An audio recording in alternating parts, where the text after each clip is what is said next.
So hello जनता, एक बार फिर से आप लोगों का बहुत बहुत स्वागत है। तो पहले मैं कुछ डिस्क्रिप्शन दे देना चाहता हूँ इस वीडियो के बारे में। पहला, ये वीडियो लंबी होने वाली है, ठीक है। तो आप लोग देख पा रहे हो कि ये 15-20 मिनट के आसपास में मेरे को एजम्पशन है। अभी मैं स्टार्ट कर रहा हूँ पर मेरे को लगता है चली जाएगी। ओके। तो हम इस हैक्टोबर फेस्ट सीरीज़ को शुरू कर रहे हैं एंड आज हम लोग सीखेंगे यार, क्या सीखेंगे। तो आज हम लोग सीखेंगे एक कहानी, फिर एक गिट और गिटहब क्या होती है, दोनों में डिफरेंस क्या है। बहुत लोग कंफ्यूज हो जाते हैं ना, तो इसका डिफरेंस बतानी ज़रूरी है। फिर रिपोजिटरीज क्या होती हैं, आप एक ऐसे रिपोजिटरी को बना सकते हो और कैसे आप उस रिपोजिटरी में गिट के थ्रू पुश कर सकते हो। तो काफ़ी इजी है।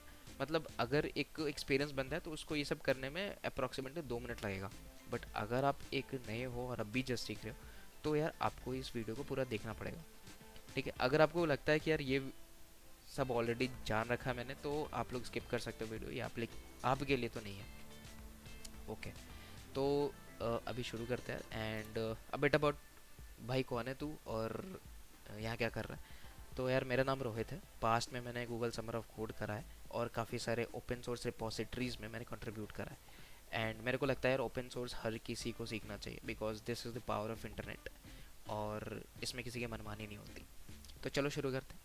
सबसे पहले कहानी सीखेंगे। कहानी थोड़ी सी मतलब बोरिंग हो सकती है बट हाँ, किसी की चीज़ को सीखने से पहले अगर कहानी सीख ली जाए तो काफ़ी इंटरेस्टिंग होगा।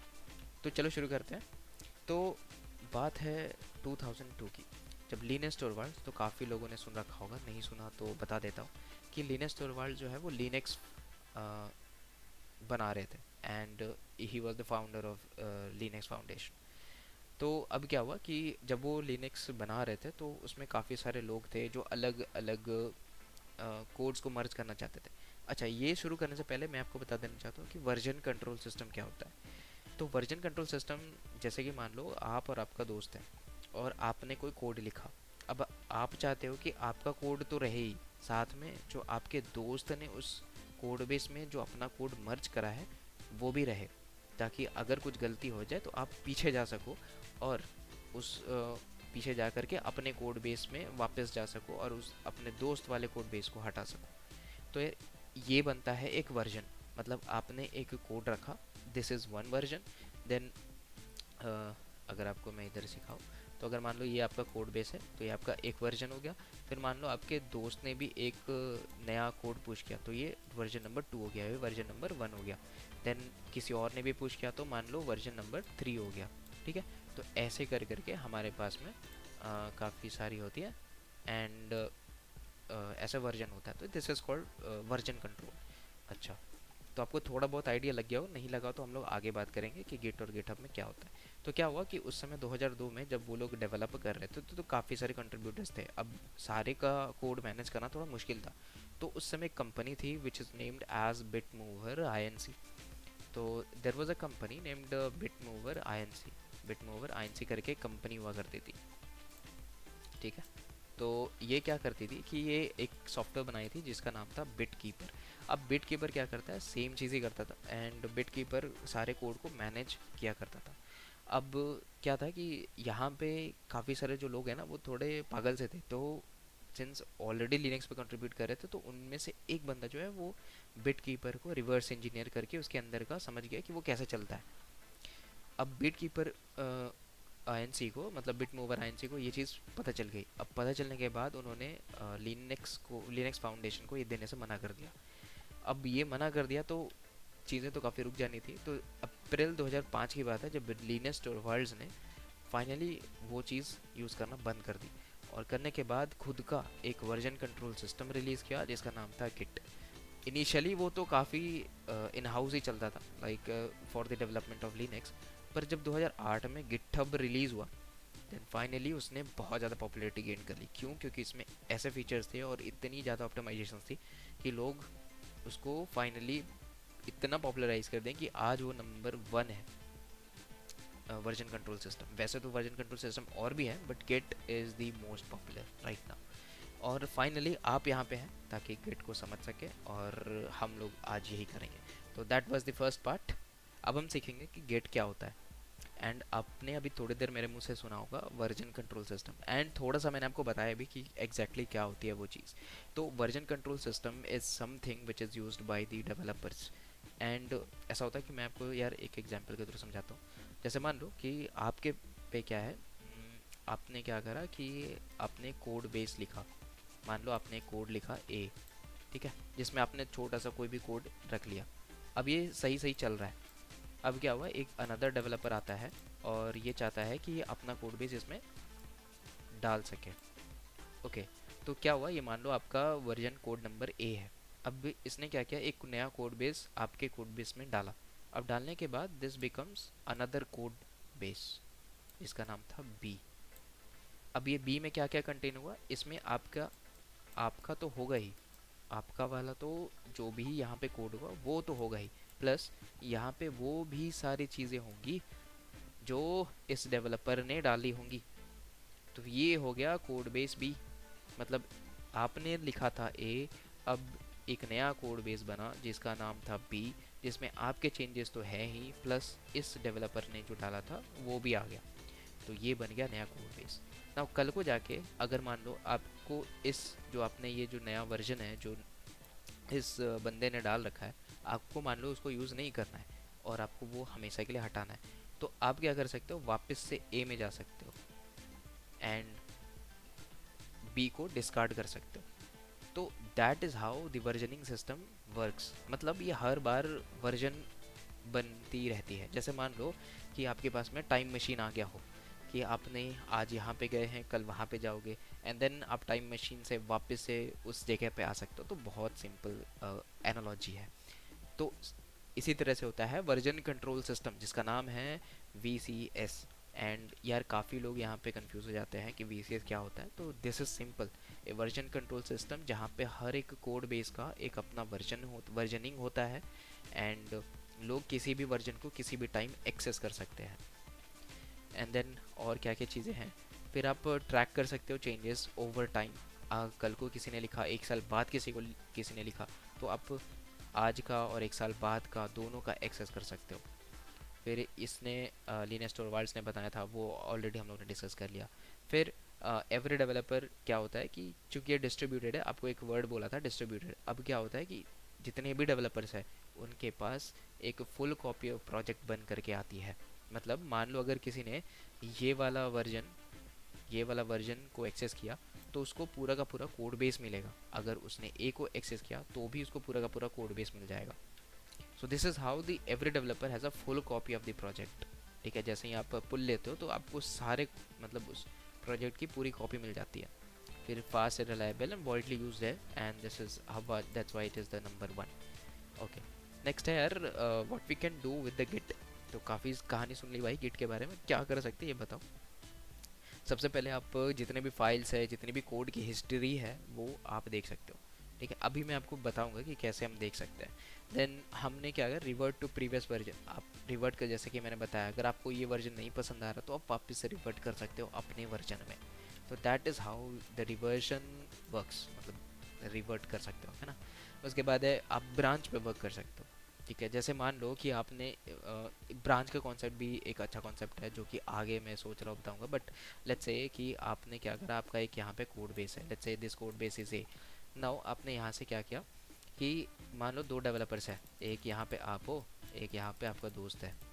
अब क्या चाहते हो कि हम इस कोड बेस को नहीं छेड़ेंगे। तो इसने क्या किया, एक नया इसका पहले तो एक नया कॉपी बनाया ए का, एंड इसने भी एक नया कॉपी बनाया ए से। और कॉपी बनाने के बाद इन दोनों का अलग, अब इन्होंने क्या किया कि अपना अपना कोड पुश किया। लेट्स से अपना कोड, अब ये क्या हुआ, एक अनदर बन गया, दिस इज़ बी।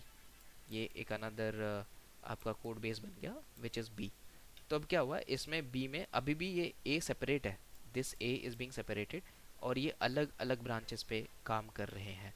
एंड जब इनको लगता है, मान लो ये बी नहीं, मान लो ये सी है, तो जब इनको लगता है कि यस, मान लो ये ए चल रहा है, एंड जब इनको लगता है कि यस अब ये चीज़ हो चुकी है भाई, अब मेरा कोड बेस बिल्कुल सही है, अब इसमें इसको मर्ज कर देनी चाहिए, तब जा कर के ये इसमें मर्ज कर देते हैं। और उसके बाद एक नया वर्जन बनता है, and this version is called let's say D. ठीक है, इसने वर्जन मर्ज करा तो ये हो गया डी। अब सी अपना चल रहा था और डी पे अभी इसको लगा कि नहीं भाई मुझे भी मर्ज करना है, तो इसने क्या किया, इसने भी मर्ज कर दिया।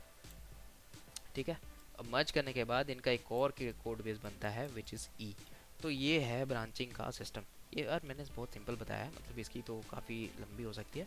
तो ये बस एक ब्रांचिंग सिस्टम है, मान लो एक रूट जैसे एक ट्री की ब्रांचेस होती हैं वैसे ही होती है।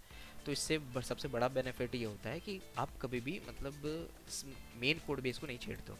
आप अपना उसका कॉपी बनाते हो, उसमें अपना कोड को ऐड करते हो, जब आपको लगता है कि सब कुछ हो चुका है तब आप उस मेन कोड बेस में मर्ज कर देते हो। एंड उसको बनाने के बाद मर्ज करने के बाद एंड फाइनली यू ये जो नया कोड बेस ए था वो फाइनली ई बन करके निकलता है। एंड ऐसा हो सकता है कि काफ़ी सारे लोग हो। ये तो मैंने बस दो का एग्जांपल दिया, हो सकता है एक दो आपका दोस्त भी आ जाए, उसके भी दोस्त आ जाए, या फिर एक और बंदा आ जाए। तो काफ़ी लोग यहाँ पे आएंगे एंड सभी लोग अपना अपना एक कॉपी बना करके उस कोड को मर्ज करने की कोशिश करेंगे। So that's how the branching works. तो ये छोटा सा बस एक एग्जांपल था। हाँ, मर्ज कोड विद डिफरेंट डेवलपर्स। तो जैसा कि मैंने बताया कि हर एक डेवलपर अपने कॉपी बनाता है और उसके बाद जो कि हम लोगों ने ब्रांचेस बोलते हैं, और उसके बाद उसको मर्ज करता है। तो मर्ज भी जैसे मान लो ए का कोई मेंटेनर होगा तो ये देखता है कि क्या वो कोड सही है या नहीं है। अगर सी का कोड सही है तभी वो मर्ज होगा, नहीं तो नहीं होगा। ओके। फिर है collaborate easy on projects across the teams. हाँ, आप मतलब काफ़ी सारे टीम्स हैं तो आप कोलैबोरेट कर सकते हो। जैसे मान लो इस ए है, उसके बाद एक प्रोजेक्ट बी होगा, तो आप ईजिली कोलैबोरेट कर सकते हो एक दूसरे के साथ। वो अभी आगे और पता चलेगा। Manage open source project by platform. हाँ, आप गिटहब गिटलैब यूज़ करके आप इसको मैनेज कर सकते हो। So that is all about the Git. अभी हम लोग नेक्स्ट टॉपिक पे चलेंगे। तो हो सकता है काफ़ी आपको बोरिंग लग रहा है, क्या पढ़ा रहा है यार, नींद आ रहा है मेरे को। तो मेरे को लगता है कि अब थोड़ी सी प्रैक्टिकल होनी चाहिए and I will show you like what I am trying to say. Okay so तो यार काफ़ी टाइम से हम लोगों ने काफ़ी सारे थ्योरीज पढ़ रहे हैं एंड लाइक देयर एंड वो नो कि आपको कितना समझ में आ रहा है। तो अभी एक डेमोन्स्ट्रेशन लेंगे एंड आपको यार बताएंगे कि लाइक गिट कैसे चल रहा है। ओके, तो लेट्स सपोज कि आपने यहाँ पे लिखा गिट। एंड देखो, गिट को यूज़ करने का ना दो तरीका है। आप या तो इसको टर्मिनल से यूज़ कर सकते हो, या तो फिर आप जो है वो इसके यूआई से कर सकते हो। अब क्योंकि हर एक में यूआई निकालना पॉसिबल नहीं है तो हम लोग टर्मिनल को डायरेक्टली यूज़ कर सकते हैं। मतलब किसी भी आईडी में जाओगे तो आपके पास में एक टर्मिनल होगा जो कि आपको रूट फोल्डर पे खोल करके दे देगा। एंड देन आप उस टर्मिनल पे उस प्रोजेक्ट को एक्सेस कर सकते हो। तो सबसे पहले आपको मैं कुछ दिखाना चाहता हूँ। जैसे मान लो git and then if you do git status, तो करने के बाद आपको यहाँ पे पता चलेगा कि कौन कौन सी ऐसी फाइल्स है जो अनट्रैक्ड है। जैसे कि देख रहे हो यहाँ पे है आपके पास में ऑप्शन अनट्रैक्ड फाइल्स, मतलब ये सारी फाइल्स अभी ट्रैक नहीं हो रही है। तो अलग अलग टाइप होती है, मैं आपको आगे बताऊँगा। जैसा भी देख लो, अभी मान लो मैंने किया गिट लॉग। तो गिट लॉग का क्या मतलब होता है? तो गिट लॉग का मतलब होता है वर्जनिंग। मतलब आप अलग अलग वर्जन देख सकते हो अपने कोड बेस का। जैसे एक वर्जन है ये वाला, जैसे मान लो ये वर्जन नंबर ए है। जस्ट अज्यूम करो, अभी आगे और पता चलेगा कि हम क्या एग्जैक्टली बात कर रहे हैं। मान लो ये है वर्जन नंबर बी, ये है वर्जन नंबर सी, और इसी तरह से काफ़ी सारे वर्जन जो है आपको यहाँ पे मिल जाते हैं। अब आप चाहो तो किसी भी वर्जन में जा सकते हो, ठीक है। जैसे मान लो अगर मेरे को इस वर्जन में वापस से जाना है तो व्हाट विल आई डू? तो लेट्स गो दिस, और यहाँ पे हम लिखेंगे गेट चेकआउट, और यहाँ पे हम डालेंगे, आपको जैसे एक एग्जांपल दे रहा हूँ ताकि आप समझ जाओ। तो सॉरी, क्या आ गया? Okay okay okay, I think something is wrong. Let's say let's say get log again, let's do get log. And मान लो आपको इस वर्जन पे जानी है, या फिर मान लो आपको इस वर्जन पे जानी है। मैंने इसको कॉपी कर लिया, this one is copy. And यहाँ पे मैं करूँगा गेट, एंड यहाँ पे करूँगा गेट चेकआउट, एंड होप आपको दिख रहा हो। एंड करेंगे गेट चेकआउट एंड देन आपने वर्जन का नाम लिख दिया। अब इसको करूँगा तो यहाँ पे आप देख सकते हो कि अभी ये मास्टर था and this one is change to the new version. मतलब उस वर्जन पे जो हम लोगों ने पहले लिख रखा था, अब इसमें जो नए चेंजेस है वो नहीं आएंगे, जो चेंजेस इस वर्जन में थे बस वही आएंगे। तो ये यार यहाँ पे सबसे बड़ा बेनिफिट है कि आप यहाँ पे किसी भी वर्जन में जा सकते हो, कोई भी कोड को चेंज कर सकते हो, वापस से पुश कर सकते हो। तो इससे काफ़ी हेल्प होती है डेवलपर्स को, है ना। तो काफ़ी और सारे कमांड्स हैं, तो काफ़ी चीज़ें हैं, टर्मिनोलॉजीज लाइक कमिट क्या होता है, ऐड क्या होता है, भाई मेरे को ये सब बता दो। तो ये सारी चीज़ें हैं जो धीरे धीरे सीखेंगे। तो this one is just a live demo और प्रैक्टिकल। तो अभी हम आगे बढ़ते हैं। ओके, तो यार अपना नेक्स्ट टॉपिक आता है गेट और गिटहब, ठीक है। तो यार जैसे अगर काफ़ी शुरू कर रहे हो कि एंड अगर फर्स्ट और सेकेंड ईयर में होगे तो काफ़ी लोग ऐसे होते हैं कि गिट और गिटहब में फ़र्क ही नहीं जानते हैं एंड दोनों को वो सेम ही बोल देते हैं, जबकि वो दोनों सेम नहीं है। आपको ये बहुत समझना बहुत ही ज़रूरी है कि दोनों अलग अलग चीज़ें हैं। तो गेट क्या है, तो यही आज हम देखेंगे, गेट क्या है, गिटहब क्या है, एंड उनके बीच में डिफरेंस क्या है। तो सबसे पहले बताते हैं यार गिट क्या है। तो गिट है एक टूल और सॉफ्टवेयर जो कि आपके कंप्यूटर में इंस्टॉल होती है। करेक्ट, आपके कंप्यूटर में इंस्टॉल हो जाती है लोकली। अब क्या होता है, ये ट्रैक करती है आपके चेंजेस को, ट्रैक तो करती है बट वो सारे के सारे ऑफलाइन होते हैं। या मतलब कि अगर आपका कभी कंप्यूटर करप्ट हो गया, या फिर अगर आपका कभी वो फाइल डिलीट हो गई, या फिर मान लो फोल्डर ही डिलीट हो गया, तो आपके जितने भी ट्रैक कोड सब डिलीट हो जाएगा। अब ये वो ऑफलाइन वर्क करता है, इसमें कोई इंटरनेट की ज़रूरत नहीं होती। अब ये लिनस टॉरवाल्ड्स ने बनाया था, वो हम लोग ने देख लिया है। अब गिटहब क्या है, तो गिटहब जो है वो एक वेबसाइट है, एक प्लेटफॉर्म है जहाँ पे आप अपने गिट के जो कोड बेस है, एक तरह से बोलो तो जो कोड बेस है वो आप वहाँ पे होस्ट कर सकते हो। जैसे कि मान लो आप एक वेबसाइट है, तो आपने एक वेबसाइट को जैसे होस्ट करते हो वैसे ही सिमिलर है हमारा, जितने भी आप कोड बेस को होस्ट करते हो, तो दैट इज़ दी वेबसाइट और प्लेटफॉर्म। और ये जो है वो गिटहब के द्वारा हैंडल किया जाता है। ठीक है, तो अब ऐसे और भी, like this is not only GitHub, अगर आप सर्च करोगे तो गिट लैब भी है, गिट लैब भी है। तो ये भी रिमोट प्रोवाइड करती है, मतलब ये भी आपको होस्ट करने के लिए प्रोवाइड करती है आपके कोड बेस को। तो यहाँ पे आप जितने भी कोड है वो होस्ट कर सकते हो। और सबसे बड़ा बेनिफिट क्या है ना यार, कि आप इसको शेयर कर सकते हो, कोलैबोरेट कर सकते हो, स्टोर कर सकते हो कोड में, क्लाउड में स्टोर कर सकते हो। तो कल को जाके अगर आपका कोड बेस कंप्यूटर बर्बाद हो गया, फट गया, टूट गया, तो भी कल को जाके आप सेम कोड बेस पे काम कर सकते हो। क्यों? क्योंकि वो क्लाउड में सेव्ड है and you can then fetch it, और अपने अकाउंट से लॉगिन करके आप डायरेक्टली उस पर काम कर सकते हो। सबसे बड़ा बेनिफिट ये है।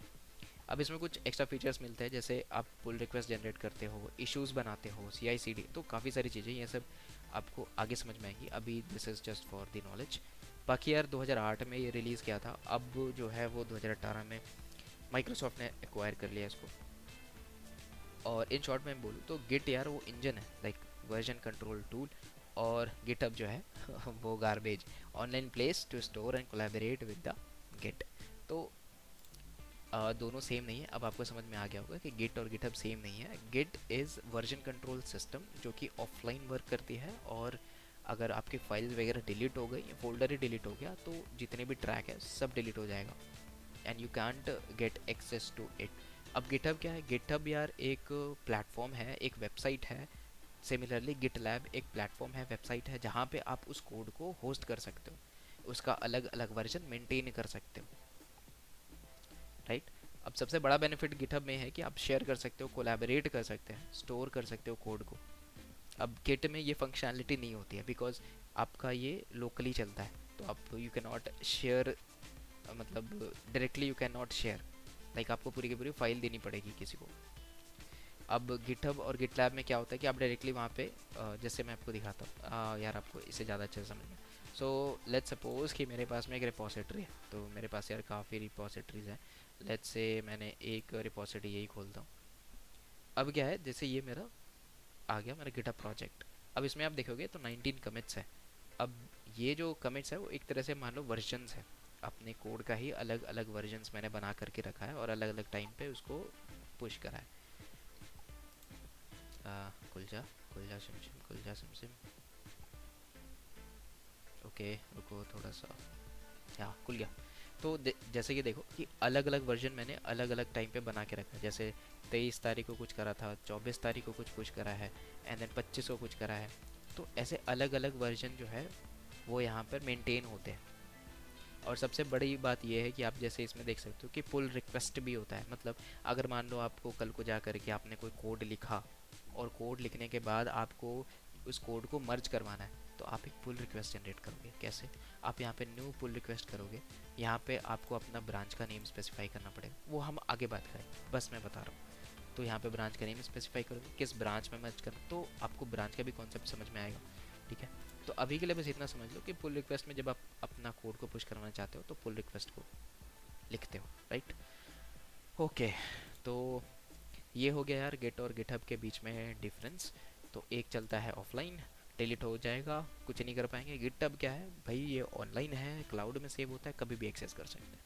That is the major difference between Git and GitHub. Okay, तो चलो यार नेक्स्ट चीज़ देखते हैं, दैट इज़ रिपोजिटरीज। तो रिपोजिटरीज क्या होती है? तो सभी को पता है कि आप एक नया प्रोजेक्ट बनाते हो, करेक्ट?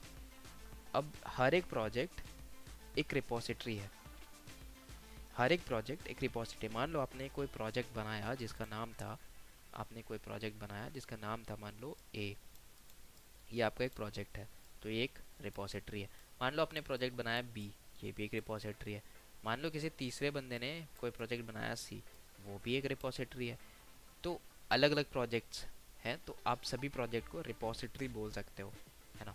अब ये जब भी आप मतलब रिपोजिटरीज का नेम इसलिए दिया गया है बिकॉज जब भी आप गिटहब पे जाओगे तो you have a option to create a repository, और इस रिपोजिटरी में आप अपने कोड को पुश करते हो, एंड वो अभी हम देखेंगे कि कैसे करते हैं। So repository is nothing but a project जो आप क्रिएट करके अब उसी जगह पे आप पुश करना चाहते हो। क्योंकि गिटहब पे आप देखोगे तो आपके पास काफ़ी सारे प्रोजेक्ट्स होते हैं। अब हर एक प्रोजेक्ट की अपनी एक आईडी होती है, तो जिस प्रोजेक्ट में आप पुश करना चाहते हो उसके लिए आप एक रिपोजिटरी बनाते हो एंड उस रिपोजिटरी में फिर आप पुश करते हो। So that is the repositories. तो चलो अभी हम लोग यार अब एक नया है ना प्रोजेक्ट बनाएंगे, और उससे पहले यार कुछ बताना चाहता हूँ कि जितने लोग भी अभी देख रहे हो, तो हो सकता है आप लोगों ने गिट इंस्टॉल नहीं कर रखा हो, गिटहब भी आपका नहीं हो, ठीक है? तो यार देखो ये सब ये अब इस वीडियो में मैं नहीं बता सकता कि लाइक गिट और गिटहब कैसे इंस्टॉल कर सकते हो। आपको इंटरनेट पे सर्च करना, आपको यूट्यूब पे सर्च करना है, एंड काफ़ी लोग हैं जो आपको ये बता देंगे कि यार गिट और गिटहब कैसे आप बना सकते हो खुद का, और कैसे आप मतलब खुद का नहीं मतलब कैसे आप इंस्टॉल कर सकते हो। एंड करने के बाद होपफुली आप एक बारी कर लो, तो उसके बाद अपन स्टार्ट कर सकते हैं गिट और गिटहब के साथ। एक बारी सारा कुछ करके आप अपना आईडी पासवर्ड वगैरह लॉगिन करके आप आ जाओ। उसके बाद हम लोग शुरू करेंगे गिट और गिटहब क्या है, और हम लोग कैसे अपना पहला कोड बेस भी पुश करेंगे।